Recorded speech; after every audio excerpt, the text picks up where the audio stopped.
అందరికీ నమస్కారం అమ్మ. ఈరోజు మనం తెలుసుకుంటున్న అంశం ఏంటంటే 8వ తరగతి తెలుగులో 4వ పాఠ్యాంశమైన నా యాత్ర అనే పాఠ్యాంశానికి సంబంధించిన టోటల్ భాషాంశాలను టెక్స్ట్ బుక్లో ఉన్న భాషాంశాలను చూద్దాం. ఇది ఉద్దేశం, తర్వాత కవి పరిచయం. టీచర్ గారు ఏందబ్బా గ్రామర్ పెడతామని చెప్పి ఇవి చూపిస్తున్నాను అనుకోద్దండి, నేను అప్లోడ్ చేస్తున్నాను. దీనిలో ముండలకర ముందు ఎవరు రాస్తున్నారు? బుడుసుడు వెంకటరమణయ్య గారు రాస్తున్నారు నా యాత్ర. తర్వాత భాషాంశం మనకు 47వ పేజీలో భాషాంశం అనేది మొదలవుతాయినా. ఇక్కడ చూడండి, క్రింది పేరాను చదివి 4 ప్రశ్నలను తయారు చేయండి అంటే ఈ పారాగ్రాఫ్ చదివి 4 ప్రశ్నలను తయారు చేయాలా. అర్థమవుతుందా? మొదటి ప్రశ్న ఏం తయారు చేసినాం? తిరుపతి, అహోబిలం ఎటువంటి ఊర్లుగా పేర్కొనవచ్చు. తర్వాత నెక్స్ట్ ప్రశ్న, శ్రీశైలం 4 ఆమడలని ఎవరు చెప్తున్నారు? రాధాపురం, కృష్ణాపురం, సిద్ధాపురం ఎటువంటి ఊర్లు?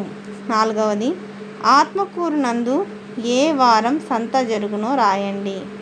తర్వాత నెక్స్ట్ ఈ క్రింది పేరాను చదివి ప్రశ్నలకు సమాధానాన్ని గుర్తించండి. శ్రీ ముక్త్యాల సంస్థానానికి, ఇది ఫస్ట్ దాని ఆన్సర్.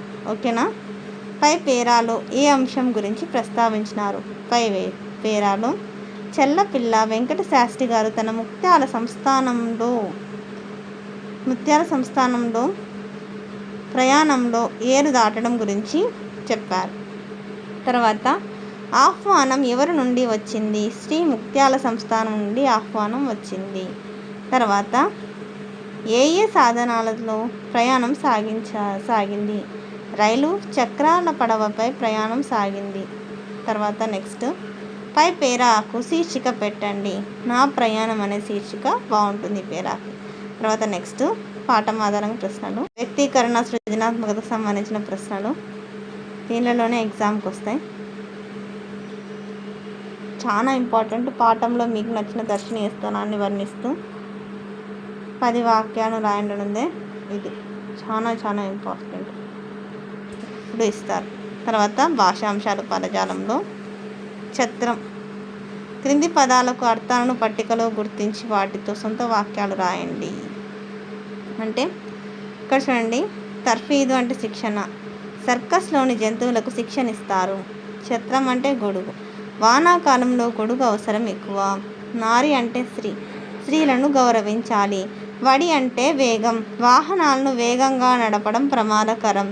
శ్రేణి అంటే వరుస, పాఠశాల వదిలాక విద్యార్థులు వరుసలో ఇళ్లకు వెళ్ళాలి.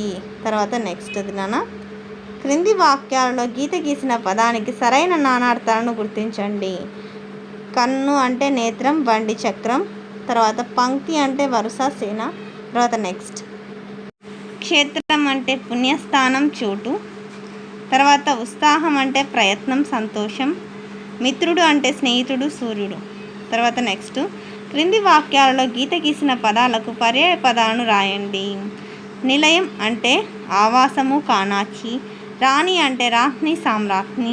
తీరం అంటే దరి, ఒడ్డు. మార్గాన్ని అంటే దారి, బాట. స్క్రీన్ షాట్ తీసినప్పుడు రాసుకోండి. తర్వాత నెక్స్ట్ క్రింది వృత్తంలో గల ప్రకృతి వికృతులను గుర్తించండి. ముగ్ధ, ముగుద. ప్రాంతం, పొంత. స్థలం, తలం. అద్భుతం, అబ్బురం. తర్వాత నెక్స్ట్ క్రింద ఇచ్చిన పదాలకు ఉత్పత్తార్థాలను జత చేయండి. నగరం అంటే కొండల వలె పెద్ద పెద్ద భవనాలు కలది. తర్వాత ఉదతి అంటే ఉదకమును ధరించినది. తర్వాత క్షేత్రం అంటే దైవం వెలిసిన ప్రదేశం. తర్వాత నెక్స్ట్ ఇక్కడ జాతీయాలను రాయాలి. ఈ పదాలతో జాతీయాలు రాసేలాగా చేయాలి. ఓకేనా? ఇక్కడ చూడండి, ఏమి ఇచ్చిన జాతీయాలకి అందచందాలు రాయొచ్చు, అడపా రాయొచ్చు, అడుగులకు మడుగులు ఒత్తడం. తర్వాత చెక్కు చెదరలేదు. ఇవి జాతీయాలు వాడచ్చు. తర్వాత నెక్స్ట్ క్రింది పట్టికను పూరించండి. సంధి ఏర్పడే విధానాన్ని పరిశీలించండి.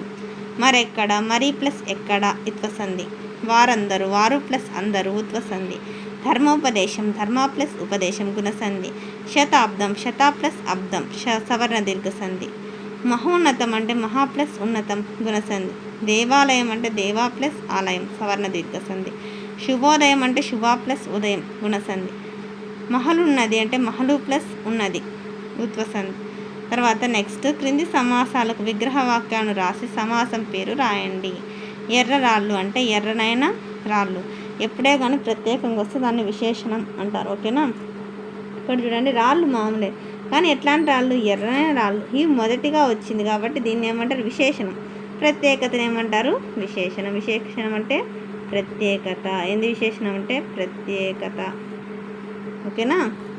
ప్రత్యేకత మొదటిగా వచ్చింది కాబట్టి దీన్ని విశేషణ పూర్వపద కర్మధారయ సమాసం అంటారు. 9 కోట్ల రూపాయలు అంటే 9 కోట్లు, 9 అన్న సంఖ్య గల రూపాయలు. సంఖ్య వస్తే ద్విగు సమాసం. తర్వాత నది సవ్వడులు, నది యొక్క సవ్వడులు. ఎప్పుడే కానీ కిన్కున్ యొక్క లోన్ లోపల ఏం విభక్తి? షష్ఠి విభక్తి. షష్ఠి తత్పురుష సమాసం. పాడి పంటలు, పాడియును పంటను 2 వచ్చినాయి కదా, అందుకు ద్వంద్వ సమాసం. తర్వాత నెక్స్ట్ గయ ప్రాచీనమైనది, ప్రసిద్ధమైనది. రెండవ దానికి ఆన్సరు హిమాలయ పర్వత శ్రేణులు ఎత్తైనవి, విస్తృతమైనవి. సారనాథ్ బౌద్ధ క్షేత్రాలలో ముఖ్యమైనది, చూడదగినది. తర్వాత నెక్స్ట్ కర్తరి వాక్యాలు, కర్మని వాక్యాలు అనేవి. తర్వాత నెక్స్ట్ క్రింది కర్తరి వాక్యాలను కర్మని వాక్యాలుగా రాయండి. ఆమె చేత పాట పాడబడింది.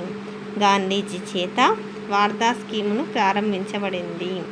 బులుసు వెంకటరమణయ్య చేత ఉత్తర దేశ యాత్ర గ్రంథం రచించబడినది. షాజహాన్ చేత తాజ్మహల్ నిర్మించబడినది.